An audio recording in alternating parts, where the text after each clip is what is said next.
नाज़रीन अस्सलाम वालेकुम। नाज़रीन doctor Danish program Real Focus के साथ हाजिर है। नाज़रीन आज एक बहुत ही अहम और संजीदा मसला है और बहुत ही अहम कौमी नौइयत का नेशनल इंटरेस्ट का मसला है जो मैं आज आपके सामने रखना चाहता हूँ।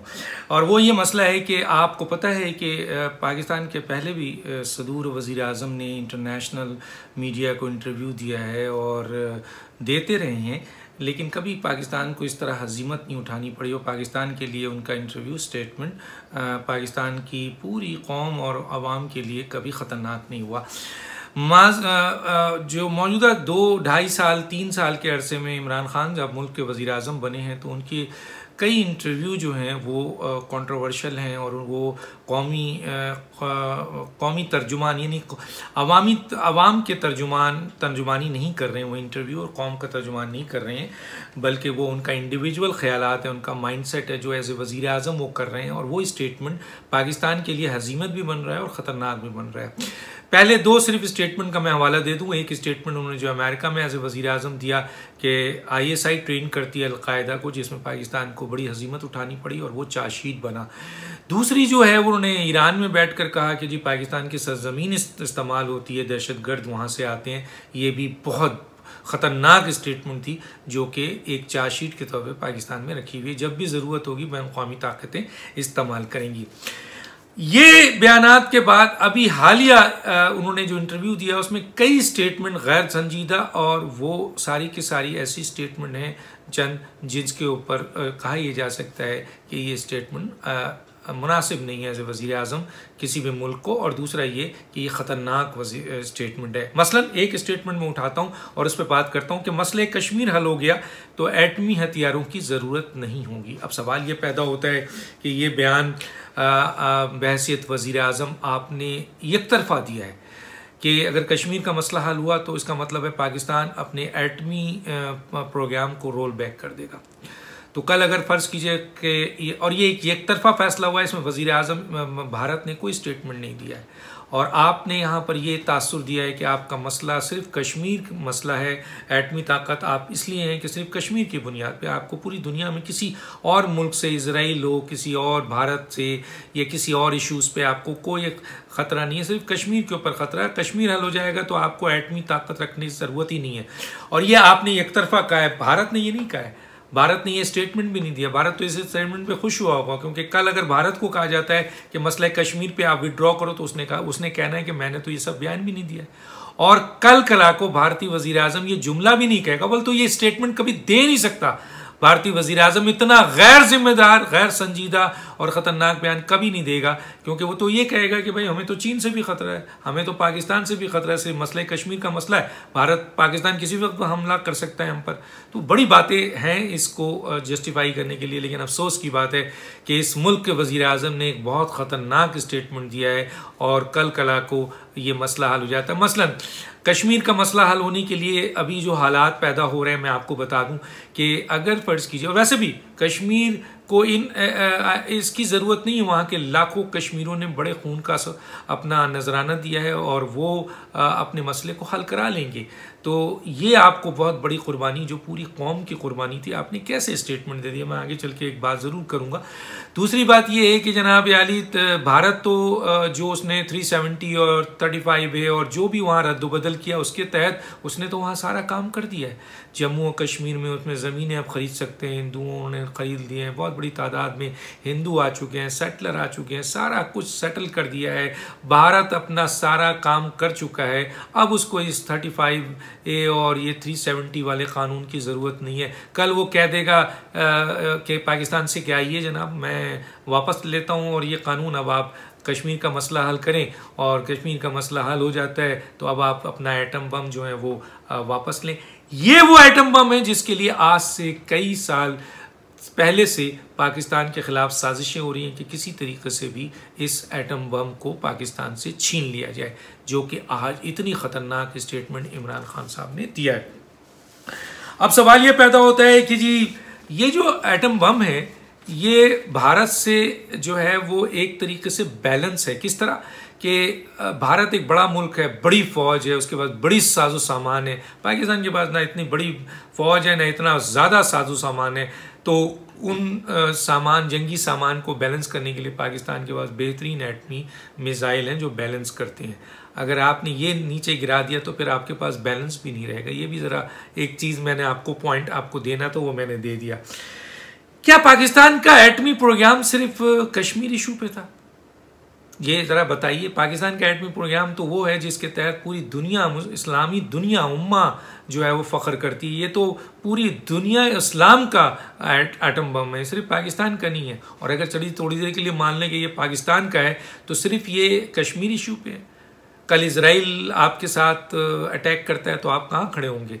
आपके पास क्या है? उसको आपको पता है इजराइल ने कहाँ तक जहाज़ लेके आया था और उसके लोग कितने आए हैं और यहाँ पकड़े भी गए, तो वो सब कुछ पता है आपको। तो पाकिस्तान को ख़तरा सिर्फ कश्मीर की बुनियाद पे है। पाकिस्तान का डिस्प्यूट भारत से तो भारत पानी पे भी है, जोग्राफी हदूद पे भी है और नज़रियाती हदूद पे है, क्योंकि आज तक भारत ने पाकिस्तान को कभी दिल से कबूल ही नहीं किया है। पाकिस्तान को मिटाना चाहता है तो बड़े आराम से आप कश्मीर इशू के ऊपर एटम बम देकर, और उनका एटम बम भी होगा, उनका जो है वो आपके क्या नाम है जंगी साजो सामान भी बहुत बड़ी तादाद में होगा, उनको सपोर्ट भी होगी, तो पाकिस्तान कहाँ खड़ा होगा? यस मैन क्या है कि घुटने टेकेगा, क्योंकि उनके पास तो एटम बम होगा नहीं उसके बाद। तो फिर तो 10 कश्मीर भारत हासिल कर सकता है। ज़रा सोचने की बात है कि इस प्राइम मिनिस्टर ने कितना ख़तरनाक बयान दिया है। और आइए, तो ये डिस्प्यूट भी सामने आ गया। अब सवाल ये पैदा होता है कि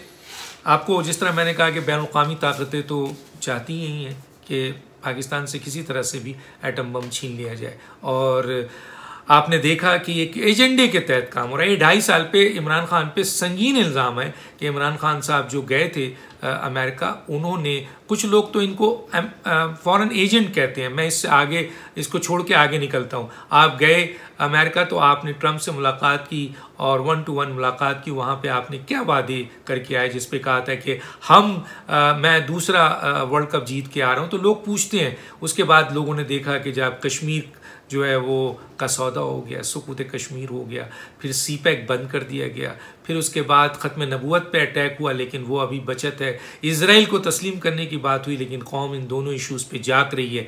तीसरा जो इम्पॉर्टेंट बात था वो यही था कि जनाब मईशत और स्टेट बैंक ऑफ पाकिस्तान वो दे दिया। मईशत बहुत बड़ी ताकत IMF के हवाले कर दिया, अब हम उसके मोहताज हैं।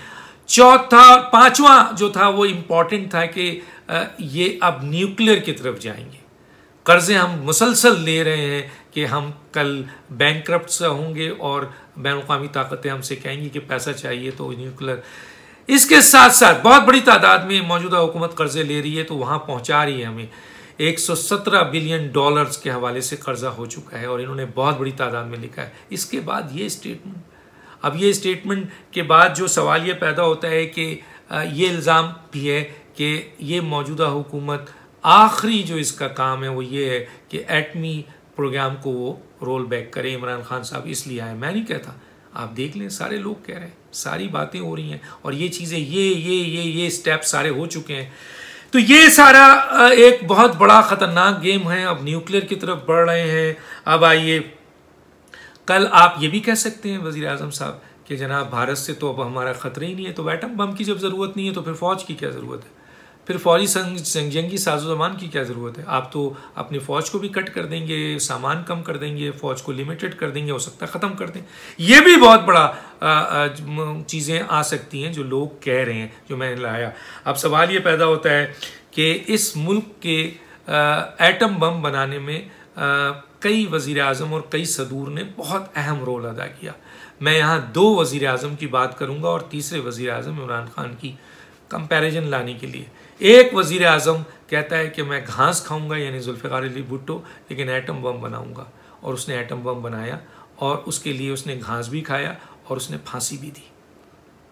दूसरा वज़ीर आज़म जिसको लालच दी गई, दबाव दिया गया, मियाँ नवाज शरीफ साहब, और बहुत बड़ी बड़ी लालच दी गई, लेकिन उन्होंने उस लालच और दबाव में आने के बजाय एटम बम का आपने उसको एटम बम को वो कर दिया, फोड़ दिया एटम बम, पूरी दुनिया को दिखा दिया कि हमारे पास एटम बम है, चला दिया एटम बम उन्होंने, 5 के मुकाबले में 6 चला के दिखा दिया। तो ये हुआ। तीसरा वज़ीर आज़म जिसके पास कोई मैंडेट नहीं है, जो कि एक अक़लियती वज़ीर आज़म है, एक अक़लियती वज़ीर आज़म जो पार्लियामेंट में एक अक़लियत कि तुम बुनियाद पे वज़ीर आज़म है, इत्तेहादी सपोर्ट कर रहे हैं, आज़ाद उम्मीदवार सपोर्ट कर रहे हैं, आपके पास तो 1/3 मेजॉरिटी नहीं है, आप बातें 2/3 वाली मेजॉरिटी वाले कर रहे हैं। जब आप एक अक़लियती वज़ीर आज़म हैं और लोग आपको इलेक्टेड भी नहीं कहते हैं, चले अक़लियती वज़ीर आज़म ही सही, आपको ये किसने मैंडेट दिया है कि आप पाकिस्तानी कौम की सबसे अहम प्राइड और बका की जामिन जो अल्लाह के बाद एटम बम है उसका इस तरह से एक मामूली से इंटरव्यू में सौदा कर दें? किसने आपको ये इख्तियार दिया है? किसने आपको ये हक दिया है? क्या पाकिस्तानी कौम ने हक दिया? अगर पाकिस्तानी कौम ने हक दिया तो रेफरेंडम कराएं। रेफरेंडम में आपको सामने नजर आ जाएगा कि पाकिस्तानी कौम इसके ऊपर क्या जवाब देगी। आप एक अक़लियती वज़ीर आज़म है, आप वज़ीर आज़म ही इत्तेहादियों और आज़ाद उम्मीदवार की बुनियाद पे है। आपको पार्लियामेंट ने मैंडेट नहीं दिया, आपको इस मुल्क की कौम ने यह मैंडेट नहीं दिया, तो आप इतनी बड़ी बात कैसे कर सकते हैं? 2/3 मेजॉरिटी वाला भी वज़ीर आज़म नहीं कर सकता जब तक कि वो पूरी कौम का एक बच्चा इसके ऊपर स्टेटमेंट रेफरेंडम नहीं दे। तो आपने कैसे कर दिया? ये बहुत बड़ी ज़्यादती की है आपने। अब सवाल ये पैदा होता है कि एक वज़ीर आज़म का ये रोल था जुल्फ़िकार अली भुट्टो का, दूसरे मियाँ नवाज शरीफ साहब का ये रोल था और इमरान खान साहब का ये रोल है। और सही लोग ये इल्ज़ाम नहीं लगा रहे हैं आप पर क्या कि ये आप सारे वो काम कर रहे हैं जो बैनुल-अक़वामी ताकतें चाहती हैं और ये आखिरी अटैक है पाकिस्तान के न्यूक्लियर प्रोग्राम पे। उसके बाद जनाब पाकिस्तान की जो हम ये ना पाकिस्तान की तो लेकिन एक बात तो है ना, वो ये है कि इस वक्त जिस तरह मैंने कहा कि पाकिस्तान की एक और बहुत इंपॉर्टेंट बात आपके सामने रख देता हूँ और वो ये है कि आपने ऐलान किया है कि मैं अमेरिका को ज़मीनी अड्डे नहीं दूंगा। भाई ये एक धोखा है, अवाम को समझना चाहिए। अमेरिका को आपके ज़मीनी अड्डे की ज़रूरत नहीं है, उसको बहर हिंद में बड़े बड़े बहरी बेड़े उसके पास मौजूद हैं, ज़मीन उसके पास मौजूद है, जंगी जहाज़ है वहाँ, बेहतरीन किस्म की फ़ौज है, हर किस्म की चीज़ वहाँ मौजूद है, पूरी टेक्नोलॉजी है। उनको तो सिर्फ एक एयर स्पेस चाहिए कि पाकिस्तान के एयर स्पेस से गुजर के वो अफ़गानिस्तान को कंट्रोल करें। खामखा वो पाकिस्तान की ज़मीन पे क्यों आएंगे जब उनके पास बहर हिंद में इतने बड़े बड़े बेड़े मौजूद है। तो अमेरिका को ज़मीन नहीं चाहिए।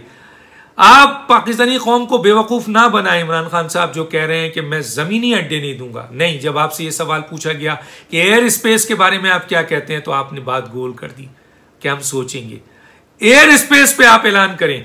आज मेरी इस बात के बाद इमरान खान साहब ये ऐलान करें कि हम अमेरिका को एयर स्पेस नहीं देंगे तो बात बनती है, बात समझ में आती है।